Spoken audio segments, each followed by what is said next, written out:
What's going on, everybody? Griffin Studios Gaming here, and welcome back to another episode of Assassin's Creed Valhalla. In this episode, I will be doing a tutorial on the minigame Orlog, and as such, I will be using my own personal file that I've been playing on my own personal time, judging as you can see by all the fancy stuff I got. And for this tutorial, we will be doing the Orlog in Fornburg. This is the very first settlement that you're going to come across in the game, and the very first Orlog you'll come across, so it's pretty hard to miss. And I decided to do this tutorial because I'm seeing a lot of complaints of people calling Orlog stupid and the dumbest game because they can never figure out how to win and don't understand the basics or how to play. And it's one of my favorite games, and it's pretty easy and simple, so I decided to do a tutorial, and everybody asked me how I always win. So I decided to do this video to teach everybody how to play if they do not know how. And I'm just going to throw this out like you know a thing there or two about dice. that this method, I'm going to say that my method is not 100% perfect. It's just what I found to be easy for me to do, and obviously you're not going to win all the time because Orlog is based on luck and strategy, not just how you play. Yes, so there'll always be Join me. times where you're going to lose a match and times where you're going to win a match, but if you follow my strategy and watch how I play, you should have a pretty high advantage of winning all the time, if not most of the time, or most of the time, if not all the time, whatever. You get what I mean. So without further ado, let's do this then. I am going to hop right in good. here. Do not say I did not warn you. And I will be going over everything and exactly how I play. So first of all, you're going to realize all your god favors, special power-ups and whatnot. I recommend Thor's Strike. This is the very first one that you start the entire game with, and it's always been handy for me. I also use Scatty's Hunt, which will add an arrow to each die that rolled an arrow, and I use Idun's Rejuvenation, which heals health after the resolution phase. Now, these two are optional. It's just what I decided to go with, but I never ever use these. This one, Thor's Strike, is the only one that I have ever used to win every single match that I've ever played. So, without switching up all the god favors, we're just gonna hop right in there. Obviously, heads and tails, doesn't matter what you choose because it's all 50-50 anyways. And then we're gonna roll a dice. And now, this is a pretty shitty roll.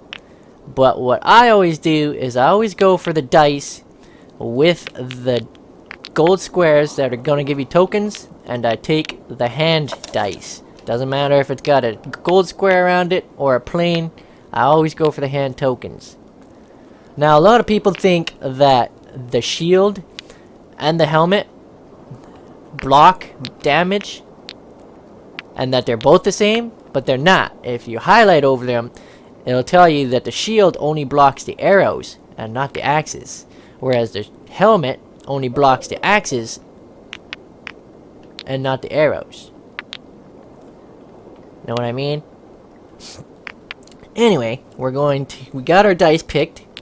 We are going to roll again because this was such a shitty roll.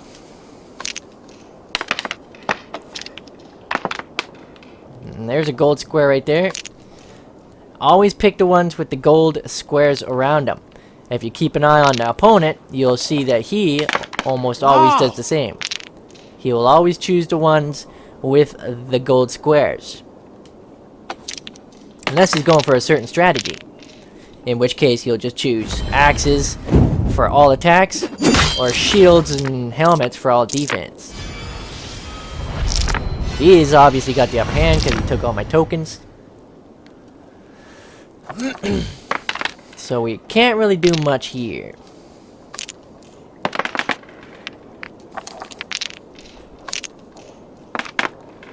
Again, where we got some shitty rolls. Oh, there's a good one. So we're going to choose all these dice, because these ones have gold squares around them, and this is a hand token, which is going to give us an extra token. No, no, no. And the opponent's getting mad because he knows we're taking all his tokens. And it's telling you to choose a god favor, which right now we skip because we don't have any tokens. What I like to do is I like to save up my tokens to be able to cause the most damage, in which case I'll be saving up 12 tokens to deal 8 damage. So for now we're just going to skip.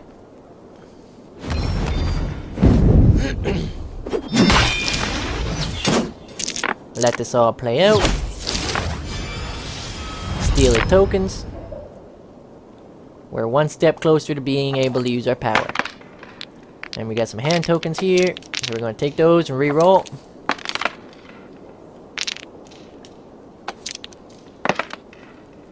Again, more shitty rolls.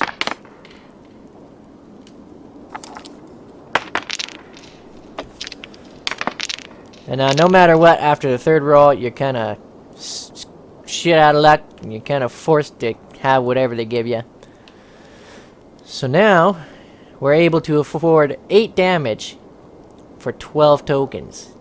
Because we got 5 tokens here, 3 here, equaling 8. And then we got 9, 10, 11, 12, 13.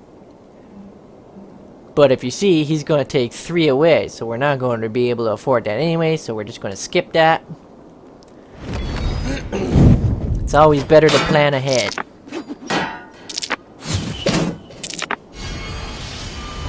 Going to steal some tokens, and he's going to steal them right back.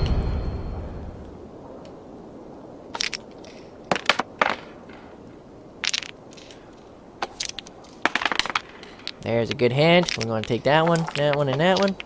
Because those are all going to give us tokens, and one's going to steal his token. Interesting.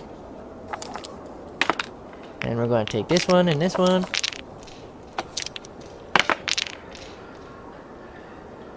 See, you notice there, he's choosing whatever dice now, because Healy's going for attacks. Now we should have enough for our 8 damage for 12 tokens. We got 5 tokens here, 10 tokens here, 10 equaling, and then we got 11, 12, 13, 14, 15, 16, 17, and he's going to take 1, so we got 16 tokens still. So we'll be able to activate this Thor's Strike level 3 now. He's also going to activate a power-up, which sadly takes away my defense. But that's alright. We should still be able to do this. So now, all my tokens are going to be spent on the resolution phase. Like so. Causing 8 damage. Very good. So now we got the upper hand. And we keep playing. Take these.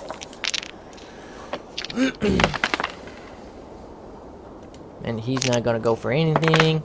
We're going to take this one. This will do. There we go.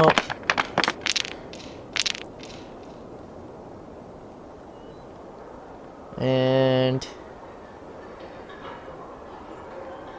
we got enough for level 2 Thor's Strike. And that's just going to let us win anyway, so we might as well just do that one.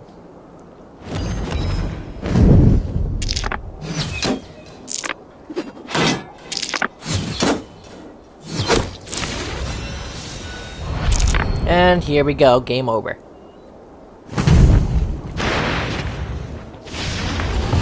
There. Too easy. Bam. How did what? No! Again! Another See, time, as perhaps. I said, this game is easy as long as you know the strategy and you have the good luck. Obviously, you're not going to win every single time because it is a game that has to do with a lot of luck. So sometimes you win, sometimes you lose. It all depends what you bring to the table for power-ups and how you roll and choose your dice and the strategy that you use at the same time. But following my strategy, using the same power-ups as I do it, and following how I play will give you a pretty high advantage. I've not lost many Orlog matches. I think I've maybe lost 2 Orlog matches in this whole entire game. and even the hard ones. I've played quite a bit of hard ones where the matches lasted like maybe 15-20 minutes. They are long ass matches because the opponent kept healing herself, or himself, whoever the heck it was, kept healing, and it was quite the long match, but I still won that match. So even the hard ones, if you follow my strategy, you should be able to get through them no problem. But I hope this tutorial was able to help a vast majority of you, and I thank you all for watching. If this did help you out in your Orlog, your quest for getting Orlog players and collecting all the power-ups, please leave a like and comment and subscribe if you're new to the channel, as there is always videos like this going to be coming out. And I am just happy I was able to help anyone out. So again, thank you for watching. I hope this tutorial helped you. This is Griffin Studios Gaming, and I am off. I'll see you in the next video. Stay tuned. Happy gaming. Bye-bye.